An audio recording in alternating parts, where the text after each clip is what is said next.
Over the past decade, I've worked with thousands of men. And while, of course, we do talk about basic pickup skills, a lot of what we end up talking about is the trauma that these men have suffered at the hands of women in their past relationships, and how that trauma hangs on and sticks with them to shape their present reality. One thing that became incredibly clear to me, disturbingly clear, is that almost every man that I spoke to, and almost every woman that I spoke to for that matter, has at least once in their lives suffered greatly with emotional or physical abuse at the hands of a partner in their past. Now, these men and women process this trauma in a variety of different ways. Some of these ways turn out to be incredibly emotionally damaging, and others very emotionally healthy. And today I'm going to talk you through my personal journey through a horribly abusive relationship when I was a younger man, and how I came to learn about myself and the healthiest ways to manage abusive relationships. So, if you or someone you care about has suffered at the hands of an abusive relationship, this one's for you.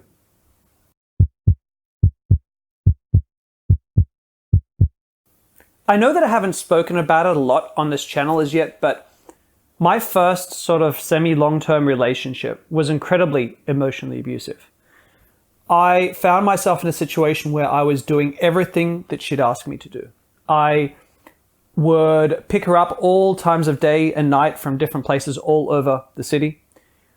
I deferred my university for a year because I was studying 2 degrees, engineering and commerce, and I didn't have a lot of spare time. And she wanted me to have more time to hang out with her. So I deferred my uni for a year to hang out with her.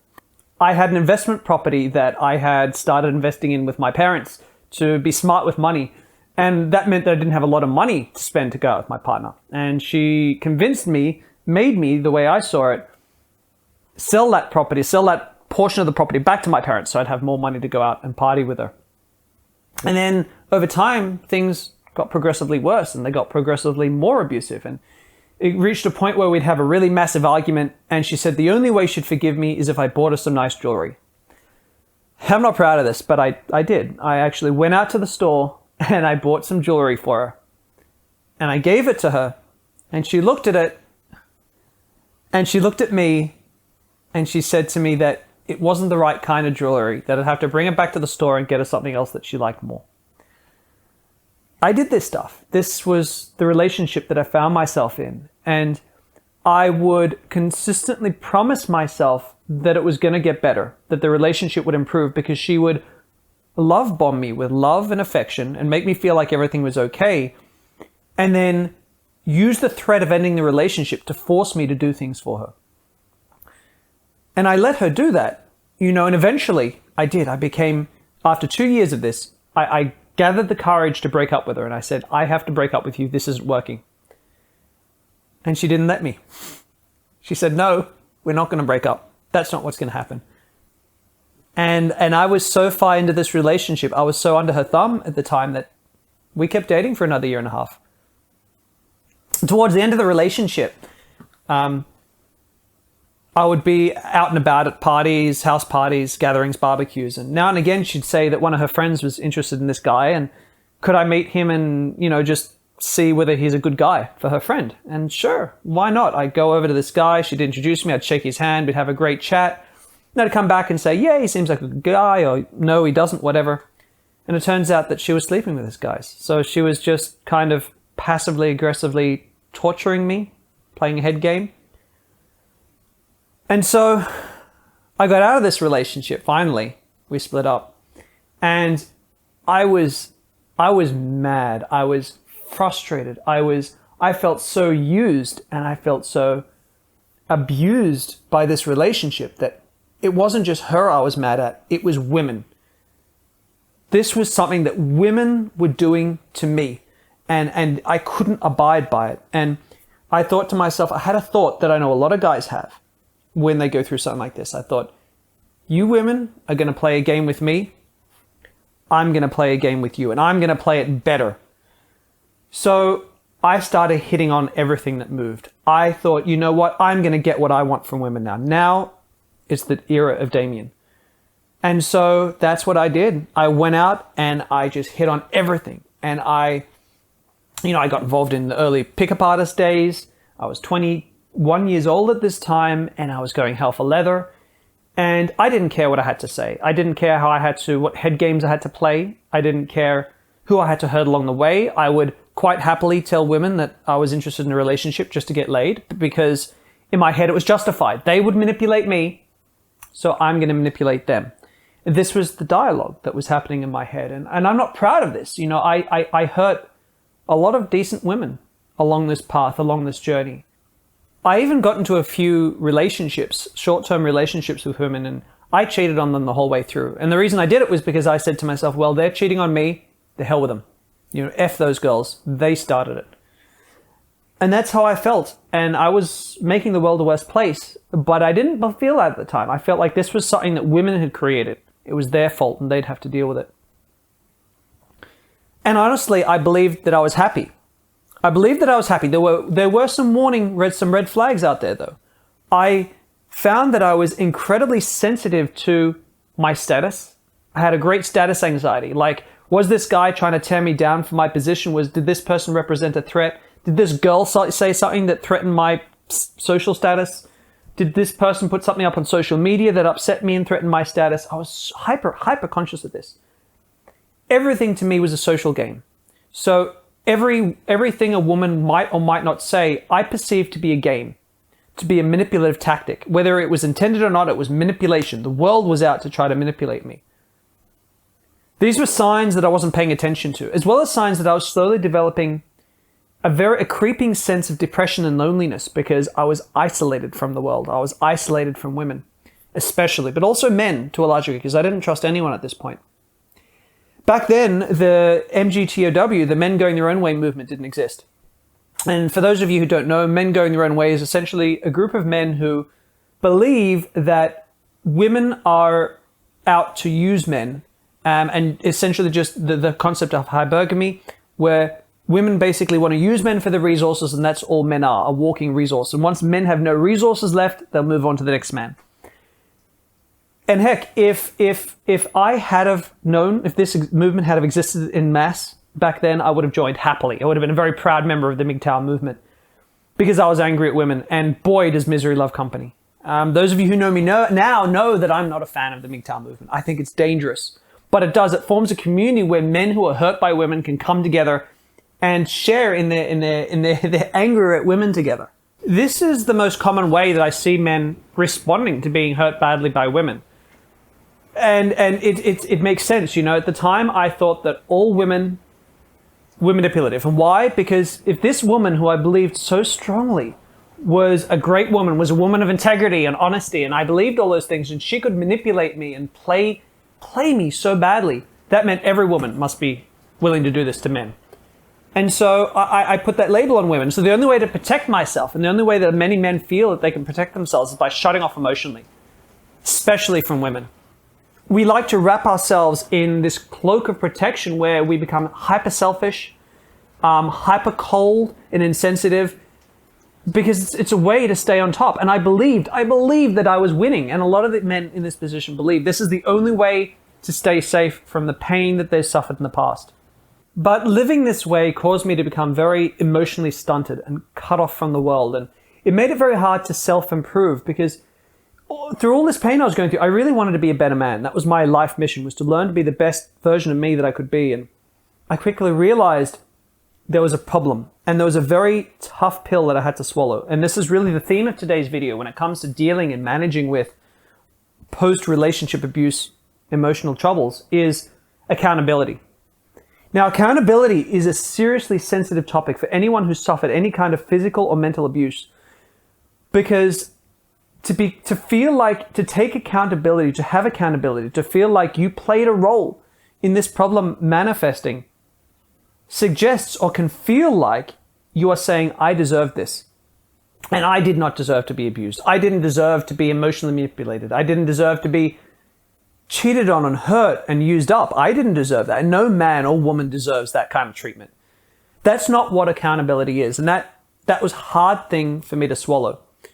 I was lucky to have some really incredible friends that I could ask, how do you see me? How do you see my strengths and weaknesses? And And they gave some very honest answers. And I also got heavily involved in men's work, men's self-development, men's groups where I could be surrounded by men who'd give me brutally honest feedback. And I had to accept some things about what was going on with myself and my ex. What was my accountability?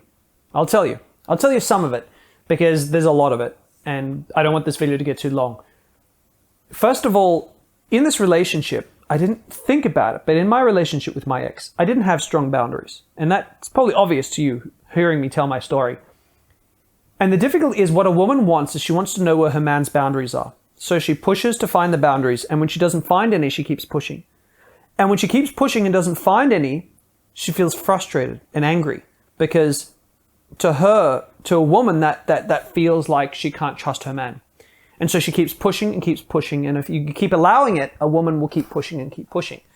That doesn't make her a bad human being. That's just what she looks for in a man.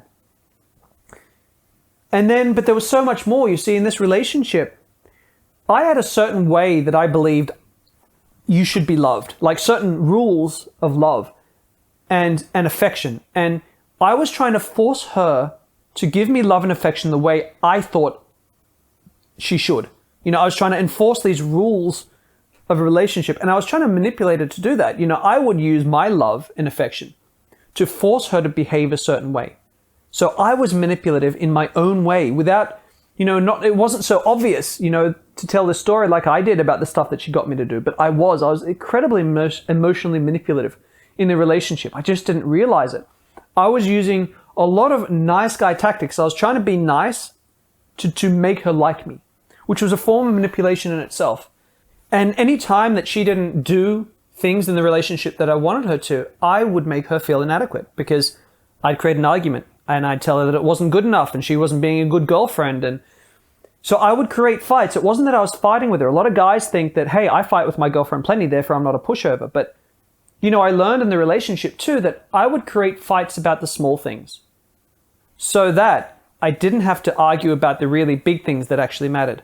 So there were constantly petty little arguments being created by me. And that was me convincing myself that I was standing up for my needs. But actually it was just me creating arguments out of unnecessary topics.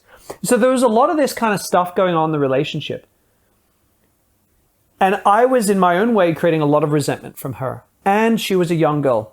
I mean, we started dating when we were 16, guys.